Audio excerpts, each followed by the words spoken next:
I decided to do this user's guide to reincarnation in part because of the common phrase people often say, which is, I didn't sign up for this. Well, I usually say right back, well, I think you maybe did, at least in part, which you didn't directly sign up for is a result of choices that we've made, right? So going from this place, to me, I've always been fascinated with reincarnation for the last almost 40 years now, and have had a number of experiences myself. And I'm going to share just a couple of those anecdotal things to illustrate points, but to me, this really matters. Now, the reality is that the bulk of the planet's population does believe in reincarnation, certainly the Eastern traditions, and certainly in India, the ancient traditions of India. So these are very large populations of people that have kept the tradition alive and the understanding of reincarnation. And it serves a real purpose. Even in the United States, I've read that the latest accounts are roughly a third, 33% of Americans also are now comfortable with the notion of reincarnation. Yet it's not something that we talk about publicly that much, which I find interesting, because when you're looking at the whole of life, of how we've arrived where we are, and how we feel about and interact with one another, even where whole cultures of people and countries and governments, how they evolve and such, and how we may have fit into those developments in the past. All of this matters to me because it gives us a much longer and larger arc to why life is the way it is here on planet Earth and here with us individually. And in my own life, I've had the benefit of having been the subject of hypnosis quite a bit in the past with a master hypnotist who was very curious about other times, other cultures, and history, and would use me as one of the subjects to delve into past lives. Now, I have to say that initially some of it was so wild, especially going back into lost continents, such as life on Lemuria, for example, that I actually thought I was making it up, which is very common. If you start going into past lives, you'll think it's your imagination at work. But what happened along the way was a lot of cross-validation, even in the wildest cases out of Lemuria or Atlantis, for example. And in one case, after I got done explaining this incredible experience of leaving my body and climbing into the body of a massive ancient bird. Of course, I thought it was my imagination when I came back. And he kept saying, just report what you're seeing and experiencing.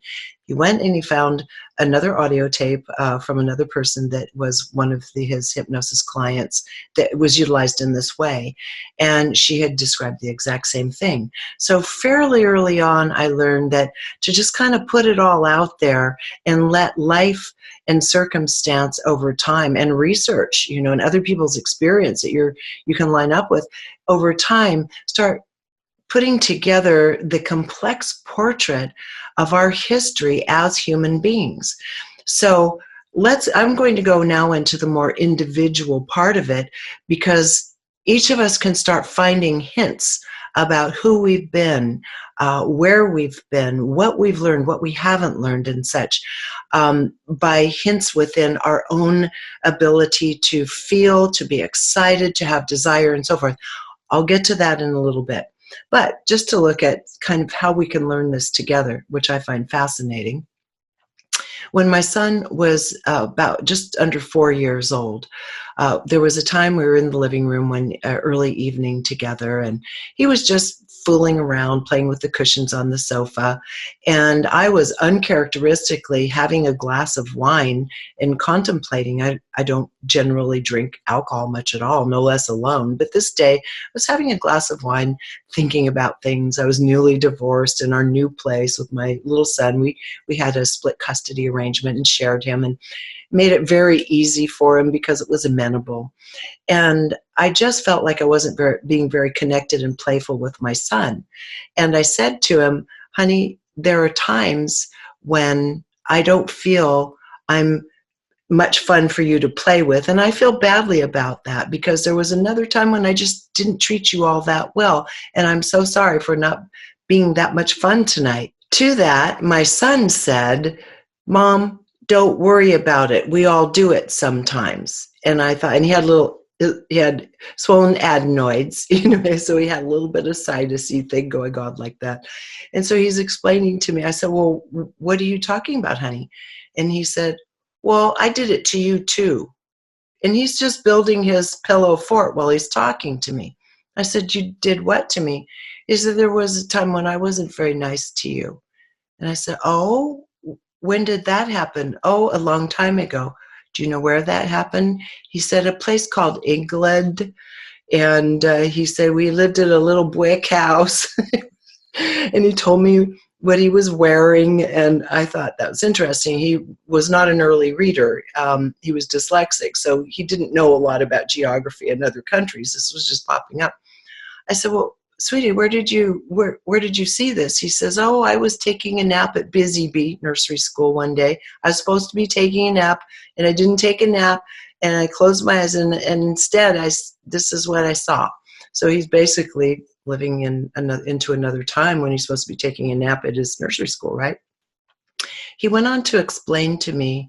I said, okay, what happened back then? Why were you not very nice? He said, oh, the mommy died, meaning his wife. The mommy died, and I had these kids, and I was really sad and angry, and you're the biggest kid, so I used to beat you up. And I thought, okay, that's interesting. So he just was very unselfconscious the whole time. He was just still building his pillow fort. So I didn't press him any further on. I said, yeah, I see what you're saying. I guess we all do it because we're unhappy and things at different times, right? Well, then I flashed back to a reading I had had from my trusted guides, whom many of you have heard me talk about, that had spoken about my relationship with my son from another lifetime coming from my place. And this wasn't the one he was speaking of, where I was the mother. It seems that we traded off as mother and son, as parent and child. And they said I was overburdened, poor, had way too many children. He was the last of the brood, and I had given him no attention. I paid no attention to him, essentially leaving it to his siblings and other people to take care for him and raise him. And it was really a matter of utter neglect. And that I had come, and we had come together in this time to do everything we could to have a good life and to give him the best of what I possibly could. That's what my soul wanted to do, to reverse what I had done in the past. So then I started thinking, chicken or egg.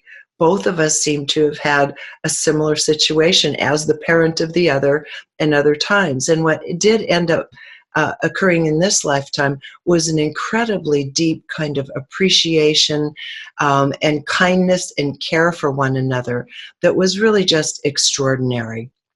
And so many times I flash back on the neglect we had experienced and conscious knowledge of that for both of us, and a deep desire to completely show up and bring love and generosity and care to the table. So this is just one situation, one small anecdotal situation in which the knowledge, I think, does matter, because we all go through periods of frustration in life or distraction or whatnot. But I think to keep in mind always the higher goal is important. So that's one. And as a child myself, I had flashbacks and remembrances of other lifetimes. And my first transcendental meditation, very first meditation, doing TM, I flashed back into another life. At the time, I didn't know that's what it was. I was quite a bit younger. Turns out it was of an Indian woman hurling herself off of a cliff in a very dry, arid climate in her red wedding sari, hurling herself off and tumbling to her own death. And so it took years of discovering bits and pieces, and also history and connections through Indian friends, to be able to piece together what had likely happened in that lifetime. And so for me, this is a great sleuthing adventure to look into. Who have we been? What have we learned? Where have we incurred some imbalance? Incurred imbalance often would be called karmic debt, for example. And then what is required for us to put things back into harmony and balance again? So we do that by having endless opportunity. And there is a certain justness and beauty to that. Some people think of reincarnation and think, oftentimes the same ones that say, I didn't sign up for this, as an absolutely and utterly exhausting prospect. I don't see it that way at all. I mean, it's life, and we have ample opportunity to learn everything that we would enjoy learning, everything that we need to learn. So I wanted to talk about some of the nuances. And again, my education is from many different sources. I already mentioned the guides I had that gave me vast amounts of information and knowledge 20, 30, 40 years ago, now almost 40 years ago, over a long period of time where I could ask a lot of questions. They had given others knowledge as well. That's one source. I'm also a many, many year student of the Hermetics. For example, I've read thousands of books and interviewed well over 1,000 individuals. And so I'm coming from a point of view that is a collective of everything that I have either directly experienced, been shared with, or have read and have seen certain congruencies where it creates a portrait that seems to me to make sense. And so some of this is not often heard information, because one of the areas I'll be talking about is genetics and our DNA and the implication of DNA in our incarnation patterns. So first off, ample opportunity. If we're out of balance on any level, we can go back into balance. What's the point of the whole thing, though? Why do it? Why bother? Well, according to Amit Goswami in Physics of the Soul, you may have first encountered him in the Wet the Bleep movie. He is stating in his work, from his collective of knowledge, that very little is affected in that in-between state. When we are not incarnating, we're in more or less a holding pattern. Now, there are some schools of thought that we go and we do evaluate our life. That seems to be pretty consistent around the world. As once we leave the body at the point of physical death, we go into a pattern of rest, of reflection, of evaluation of what we've been up to, and then maybe even some pleasurable learning on the other planes between life. Now, in the Hermetic sense, that path of knowledge would say that in between incarnations, the vast majority of human beings go on the path of the moon. So the moon and the relationship with the moon is where we're in our holding patterns, according to the Hermetics, between incarnations. When we're free of earthly incarnation cycles, then we can move over to the path to the sun, in which case it's not necessary to continue incarnating, but it is an option to be able to come back, bring refined knowledge, and help humanity. So that's the Hermetic understanding of it. There are other schools of thought that are similar to this in terms of where we go between our incarnations. There are other kind of specialized strains of information and knowledge for people who aren't really the normal earthling, where you go into a place alone, kind of in a holding pattern.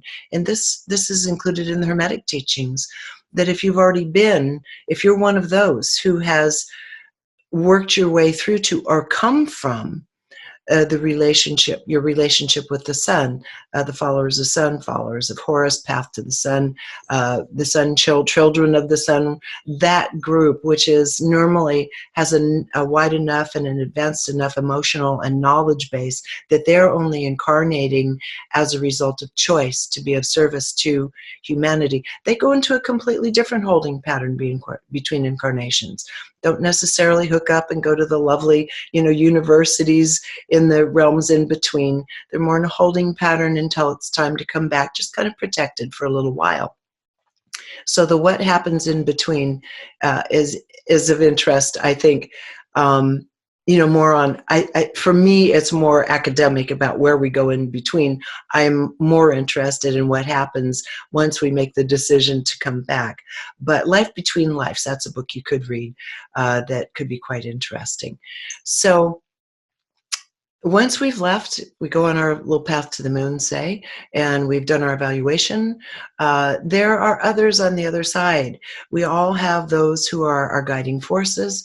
And then, of course, we have our own soul, our beautiful, pristine essence. And all of this becomes involved in the process of making a decision to come back. Now, I'm going to share another little story because at the time I found it interesting and surprising, and I always like anecdotes. I learn by them well. And this was when I brought a friend over to the guides I've spoken to you about before. There was a woman who channeled them and was a very, very clear channel.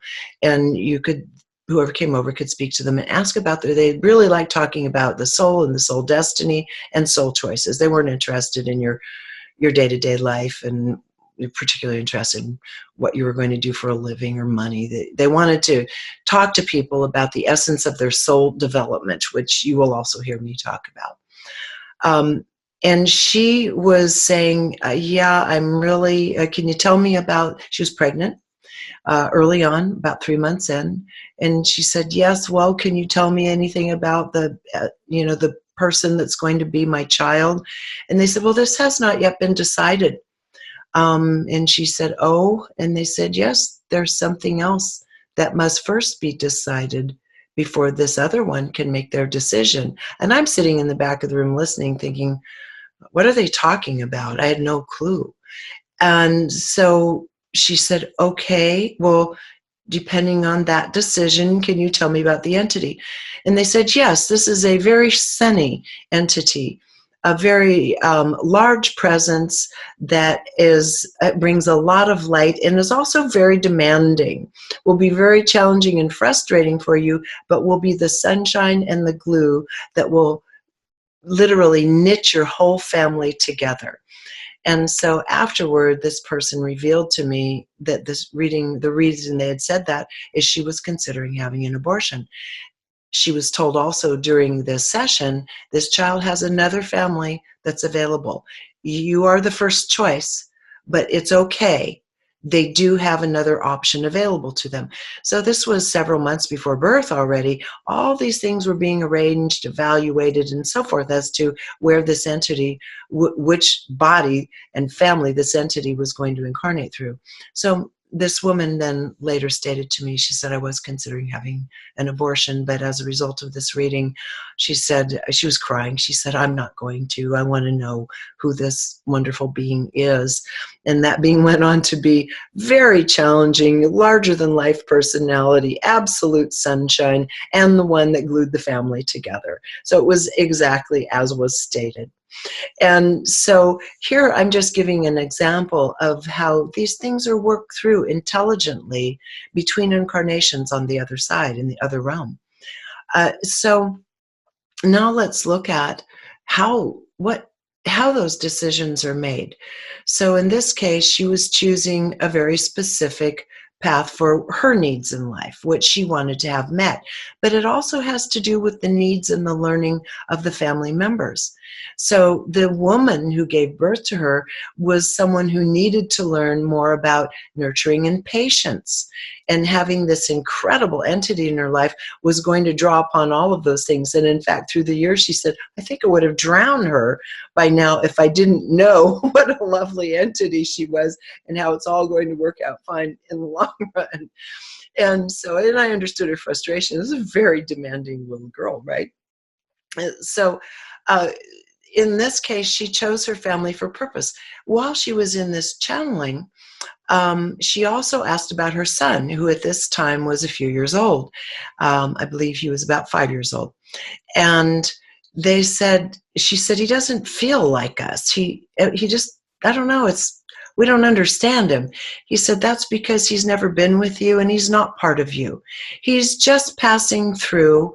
This is an unfamiliar entity to you and your husband. He's passing through because you offer the kind of lifestyle, education, and opportunity that he needs to fulfill his goals as an adult. And it was a very nice existence, in private schools, multilingual, very, very intellectual and heady, which he absolutely adored, reading books on thoracic surgery by the age of 12, and his parents were very intellectual. So he chose an environment, basically a greased path is to slide in on, so that he could accomplish his later life goals, which of which is as an author and as a critic and reviewer. So that intellectual path really served him through that family. But he always remained kind of an outsider. They just didn't understand him on a psychospiritual or emotional level. So there's another way people come in. And that takes us to the notion of the larger patterns of incarnation. And this one, I think, has some challenging points to it. But we're going to go there anyway. It was explained to me at one point, and I had to feel my way through it, look at my own past incarnations and the work of other people. The work of Carol Bowman, which is Children's Past Lives. I put all of this into the hopper together and really considered it, and it made a lot of sense. And that is, you follow DNA patterns. We've often heard that you follow soul group. We're here as a soul group, and we tend to hang together, learn together, incarnate together. Well, this is true down to the level of family as well, and DNA patterns. And as I was speaking to this source about why this was beneficial, they were explaining that when you come back into your DNA pool, into your family bloodline, that there are many things that are happening at once, and some of them are quite obvious, which is wherever you left off in your life's learning lessons, your process of refinement, by coming back into the same gene pool or into the same family, the same region, the same country, the same culture, is that there's very little resistance to a lot of the learning. You're kind of coming in with familiar smells and tastes, even people that seem familiar to you and may be familiar to you from other lifetimes. Souls that are familiar to you, you instantly feel comfortable with once you're in the company of them again. And that the level of learning that happens there can be of a swifter and more refined nature if you're working on some very specific things. And so that makes sense. That just makes sense. It reduces resistance. They said what happens at other times where a person has decided to take on a big leap in learning is oftentimes they'll jump gene pools altogether. Say they'll jump all the way from being, commonly they've been incarnating into a Northern European bloodline, for example, along with similar characters, similar souls that keep popping up throughout their historical lineage as a soul. And they decide they've learned what they can, they're done with that learning. Maybe they feel bored or complete, and so they'll make a huge leap and maybe jump into a culture in Asia and say, I want to see what this is like. I want to try this one on and learn some of the thinking that benefits those societies and individuals in their own process of soul development and refinement.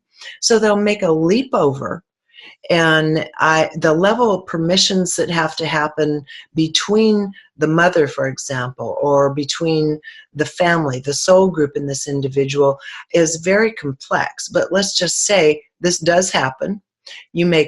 Doesn't happen that often, by the way.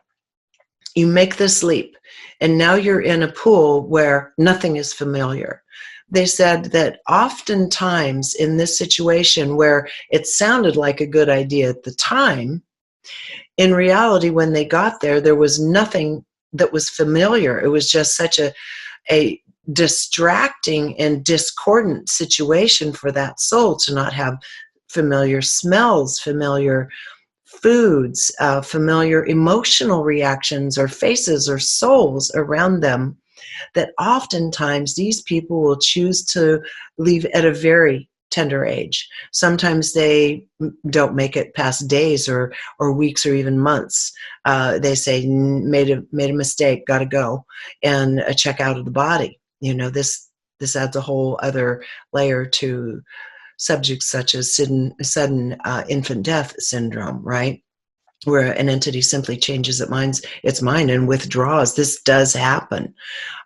So this is kind of tragic because this little vehicle, the hopes of the family to have a baby, and the vehicle itself has now passed away. It takes a while to grow a new one. But there's something to learn there, and the soul will often return to something a little more familiar. Now, let's take a more nuanced path to that, because that's where we're headed now. And I find it wonderful and interesting. And that is, as people throughout history, and war has been one of the greatest factors in this, which has placed people of one culture into the area of another culture. And for bad, for good, or whatever, when it comes to just genetic patterns, war has placed people in each other's territory, invaders. Raping and pillaging has created new bloodlines. Now what's happening is simply through choice, through exposure, through travel, through curiosity about other places in the world. We're at a place in our development culturally where we can choose to go to other places and learn about other cultures, live among other cultures. This is beginning to bring in much more broad genetic pools. So for example, say you've done your thing, and I do know a particular person who's done this, and I know that they're done with their incarnations in their home country in Europe. I know this. I know a few people in this situation. They've kind of wrapped it up, and now they're looking to see what life in America, which is different. It has a different sense about it. You are more free on a personal level, a psychospiritual, emotional level, to explore new things and explore doing things that your family may not be credentialed for, or educated for, your caste system may not allow for. You can consider those things and do that in the United States and other countries as well. But we're just using the US as an example right now. They have wrapped up their incarnations in the other place, yet they're still very much, reflective of that culture. They have come here because they followed a sibling here who married an American. Now, we're talking about essentially the same race, genetically, but culturally very, very different, and completely different bloodline of Caucasians, okay? So those people, the sister that came over mated with an American. They laid down their genetics through their kids, and their kids have had kids.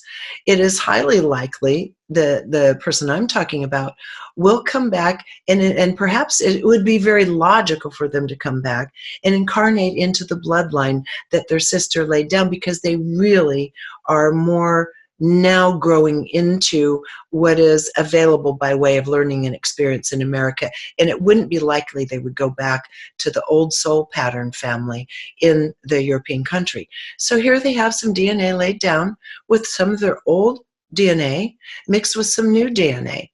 This is happening everywhere. Look at all of the beautiful mixed race individuals on the planet. I mean, beautiful people, Eurasian, mulatto, every different iteration of a little bit of everything, soup to nuts, the everything bagel, where you have maybe a little Samoan, a little African American, a little Asian, and a little Caucasian all blended together. We just have the most beautiful people that we're giving birth to, but very mixed DNA. They've probably been following these DNA patterns where it's already mixed at one point. Now it's going to mix at another point. So it's becoming more comfortable for us to begin jumping into much more nuanced and expressive gene pools. I find that fascinating. And I remember reading some futuristic books back in the 70s, 80s, and 90s that talked about what the future of humanity looks like. Now, many people tend to be very sentimental, especially when the world is changing so fast, and it makes people nervous, edgy, afraid of losing what's familiar and what's known. And this goes right down to our DNA. It's, certain people, cultures, races of people are like, I don't want you marrying into that other one. And that goes across the board always. Don't want you marrying one of them, right? So this fear crosses all cultures. That's not holding anymore. The kids are saying, sorry, I'm going to do what I want, So this has led to the vision in all these futuristic books, and this would be also included in the information given many years ago from the guidance forces I was talking about earlier, that is, we are all evolving into a human species, not races. The races will eventually more or less go away. We will be a blended species. And in doing so, we have the advantage of the gifts of each of these previously distinct races, which I think is beautiful. When you have beings that more or less look alike, as happens on thousands, hundreds of thousands of other planets, you're a race of people with more in common than not. You're not struggling with the differences physically between us, of being able to point fingers at one another, for example, and say, you're less than my group, and you're less than that, or they think we're less than them. That all starts essentially fading into a relic of the past. We're all human beings, and we are maybe not that slowly even evolving into a race of human beings. Yes, maybe we'll all have kind of tan or beige skin. Maybe we'll have kind of anywhere from blonde to dark brown hair. Maybe we'll have a higher percentage of beautiful almond-shaped eyes. I mean, look in all the magazines. I'm going to tell you right now what's interesting, and it's from a marketing point of view. When you start looking at fashion magazines, everything is blended. You won't find a kind of pure race anybody, and part of it's because they want to be able to appeal to all demographics, so they try to find a person that has a little bit of everything in their genetics. And most of the models anymore, certainly in fashion and other products as well, are mixed race. So there it's getting us, it's not so much a manipulation to identify with the notion of mixed race, which some people in conspiracy communities think that's what it is. I don't happen to think that's what it is. I think what it is that's already happening. Everybody is buying stuff and consuming, so they're trying to appeal to the broadest demographic possible, which is someone with a little darker skin, maybe some beautiful wavy dark brown hair and slightly almond-shaped eyes. You kind of hit all the demographics there to make everyone comfortable consuming your product. This is just about money, in my opinion. So nonetheless, you see more and more of this represented and reflected back at us. At the same time, you have a lot of people who are in fear, saying, no, I want to keep French people French, I want to keep, Japanese people Japanese. We don't want to mate with you guys, right? Too late. Horse is out of the barn. The game is afoot. We're already going into this nuanced genetic position on planet Earth. And I say, good. It's a good thing. We don't need to be fighting and pointing fingers at each other any longer. So then you look at the longer game. Well, what's this all about then anyway? Well, it's about soul refinement, soul development. And what does that even mean? We listen to schools of thought where for a soul to be able to develop to the point where they no longer need to incarnate, that we have to go through all of these rituals and practices and have all this knowledge. Because of the job I have and because I'm a naturally curious person, I do have a lot of knowledge. I have read a lot, but I don't kid myself into thinking that's getting me in anything like heaven. That's not the case. Soul development is a refinement of how we express ourselves and give ourselves to the world and give ourselves in generosity to one another. How we stop judging one another. Really big one. In fact, my guides are really huge on this. They said, if you can do one thing as a people that's going to bring you along faster than anything, is it to simply stop judging one another. You do not know what that soul has been through. They may be behaving in a way that you find reprehensible, repugnant, atrocious, but it's actually a huge step up from where they've been before. They may have placed themselves in this particular challenging situation to learn to master this thing that they're finding such a challenge, that their behavior is so horrible over. So they said, just one thing, just drop judgment of one another. Give each other the benefit of the doubt. You do not know where another soul has come from. None of you. And you can look at the raving person on the street, you know, yelling at invisible forces, filthy, dirty, living a homeless life. I remember them saying one day, that may be the most elevated being among you. They've come to learn what it's like to cut free from society, all things known, live at the whim and generosity of a system or other human beings with no real kind of external power, just what they contain within. They may be hearing other beings that they're talking to. They may have become so frustrated with it, they've taken themselves down with drugs and alcohol, but that doesn't dampen the brilliance of that soul. So never judge another human being. And that goes a long way toward your soul's refinement. So I thought truer words were never spoken. When I go into a heavily judgmental mode of someone or something, or just situational, I feel that kind of icky feeling inside, a lowering of my own frequencies. I know it when I'm doing it, and I have to, it's like some little part of me is getting a kick out of it, feeding some kind of emotion at that moment. But I also know I'm not doing myself any favors. It actually does start lowering your emotional field. It starts lowering your frequencies. You know, your aura is nothing but frequencies, mental, emotional, causal, many different frequencies. And all you're doing by throwing negative information, judgment, and so forth in it is lowering that frequency range. You don't want to do that. We don't want to leave on a lesser note than we came in on when it comes to vibrations. That's the one thing worth protecting. So through altruism, through care, through self-love. Many people have come here just to learn how to love themselves and give to themselves. Many, many people, they haven't had that capacity for a long time because they've been in systems that demand subservience and duty. Well, that's not self-love. So many of us are here just to learn self-love. Others of us are here to learn to give whatever unique talents and skills, or even mundane talents and skills we have, to others, to give comfort, to be a lovely chef and bring beautiful food to the planet. That's a gift. To build a home, to fix someone's, broken shower head or toilet or sink. These are wonderful gifts to bring forward into the world. They're things that make things function, function on a higher level, and they're all worthy skills. But most of all, besides not judging, the notion of opening our heart up to being willing to understand where another person is coming from, which leads to non-judgment in the end, I think that's a huge one. So we sit back and we can be more gracious with one another. This leads to, I think, probably the most lovely levels of refinement. To just be with one another, listen, give ourselves to, accept. A lot of people call that love.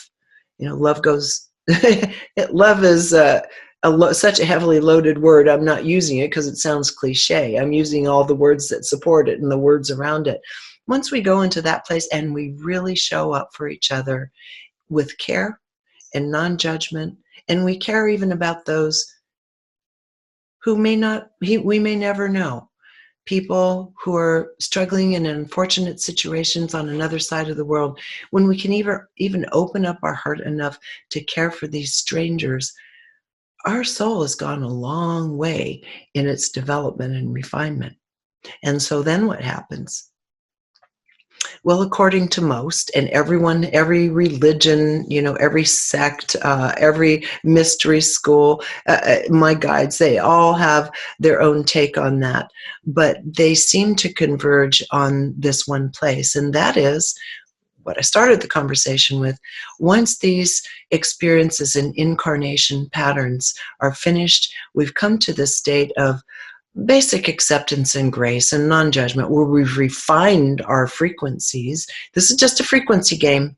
You can go to any place that your frequencies can slot into. So if it's a place that's living an incredibly sublime existence where there is no more hunger, no more fear, maybe even no more bodies to have to deal with, that's just a frequency thing. All you have to do is elevate your frequencies, refine them to the point where you can slot in there and you are welcome.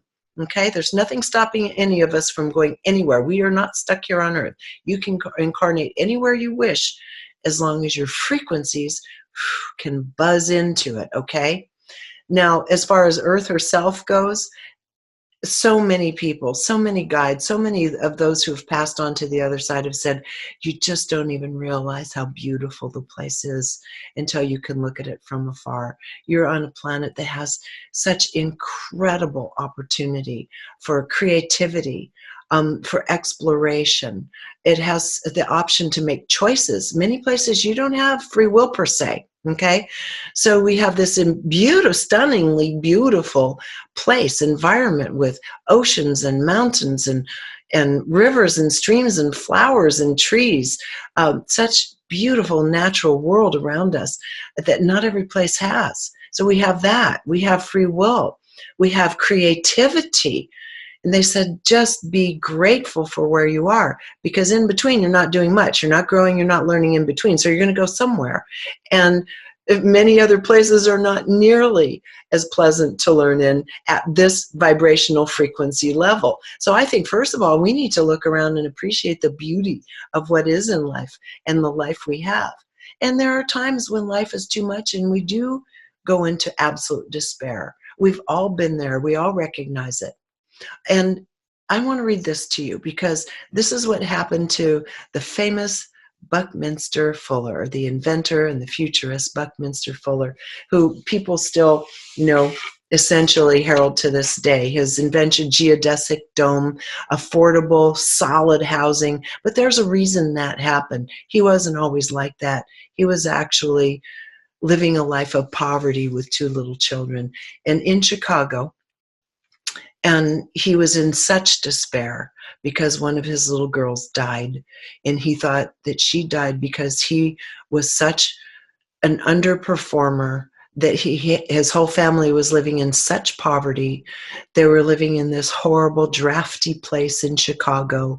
And although the girl did have other underlying conditions, he felt that she ultimately died as a result of his neglect as a father, and he wanted to kill himself, which would have been such a terrible loss for this world. He was going to drown himself in Lake Michigan. And what happened when he contemplated this and was ready to take this action is this. He said that he experienced, I'm reading this directly, profound incident which would provide direction and purpose for his life. He felt as though he was suddenly suspended several feet above the ground, enclosed in a white sphere of light. And then a voice spoke directly to him. From now on, you need never await temporal attestation to your thought. You think the truth. You do not have the right to eliminate yourself. You do not belong to you. You belong to universe. Your significance will remain forever obscure to you, but you may assume that you are fulfilling your role if you apply yourself to converting your experiences to the highest advantage of others. Isn't that beautiful? You don't belong to yourself. You belong to the universe. Truer words were never spoken. None of us belong to this one body and set of emotions that we're incarnated as at this time. We belong to the universe. And it is said that if an entity remains in despair and darkness for too long, associates too much into the lower, darker realms, that the frequency is lowered to such an extent that they can no longer continue incarnating here and perhaps anywhere, that the soul becomes extinguished. This is very, very rare. Such a dark circumstance has to overtake a soul to allow this to happen. And even though it seems like at times when we look around us, that's what's happening, no, this is temporary. We're in a state of great expansion, great, great change on this planet, which brings in great levels of fear of the unknown. So I say, let's just walk it back a notch. Let's understand there is no one who incarnated here that was forced to, okay?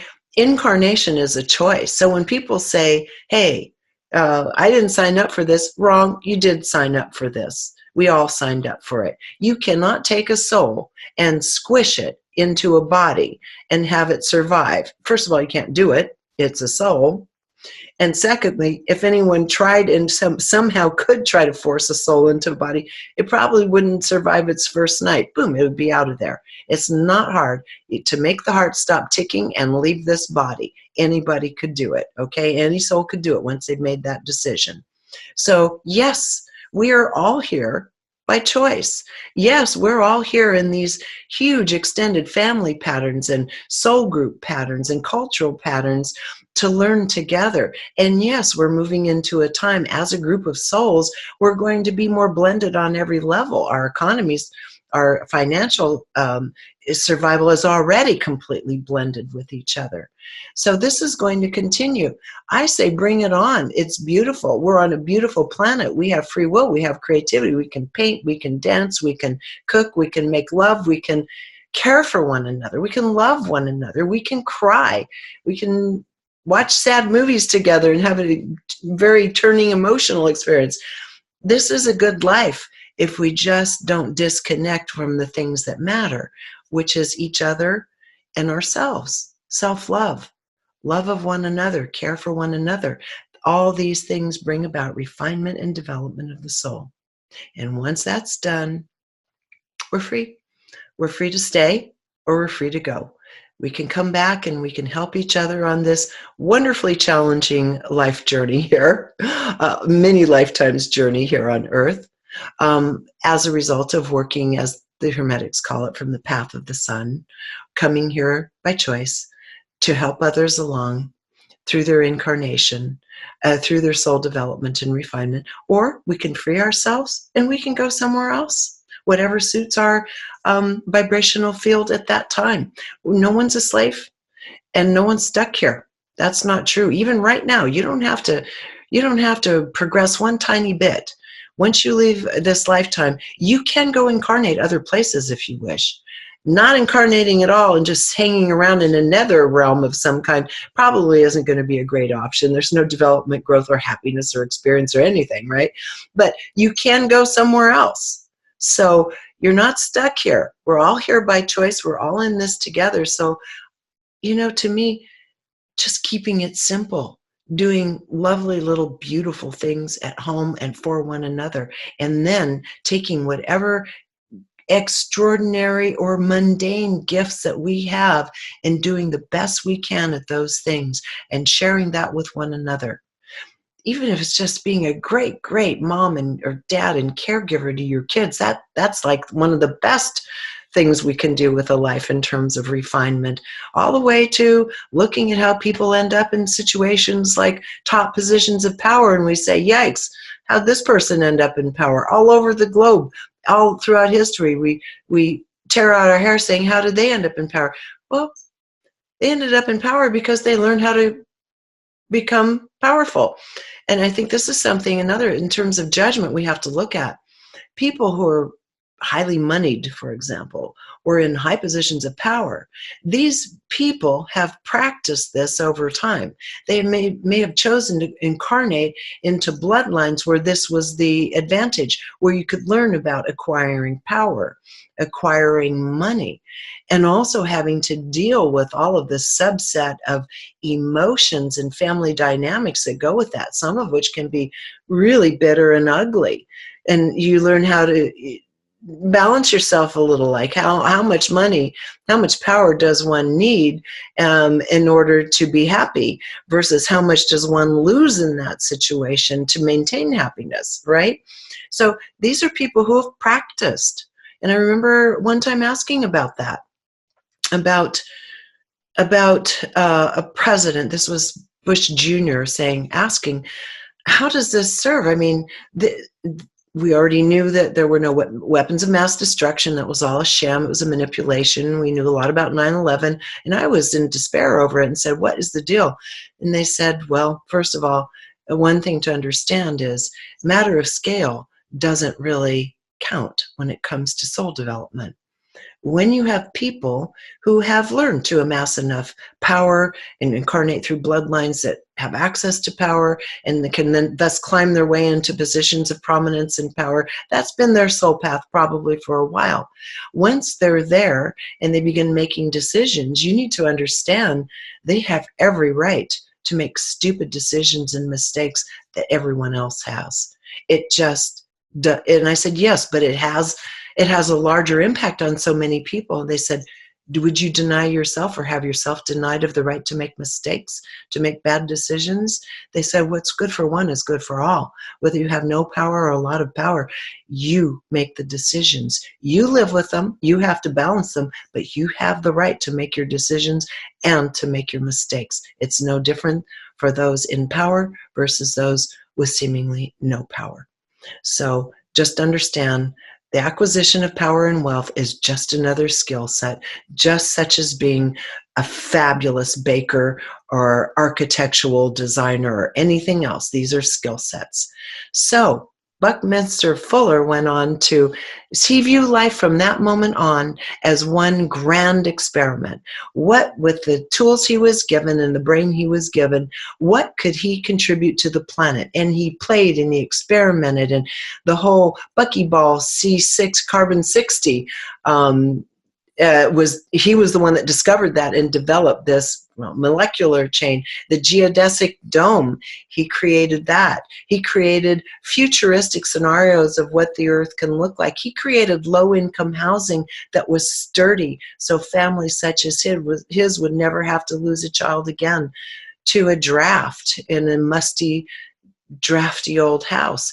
He did something with his life after he was told, this life is not yours, it is the universe's. Take everything that's within you and offer it out for the highest of all. I think that's the best advice for any single one of us on this planet. So I think I'll just leave it with that. If we can drop the judgment of one another, because we don't know what shoes we've walked in before. We don't know what shoes others have walked in before.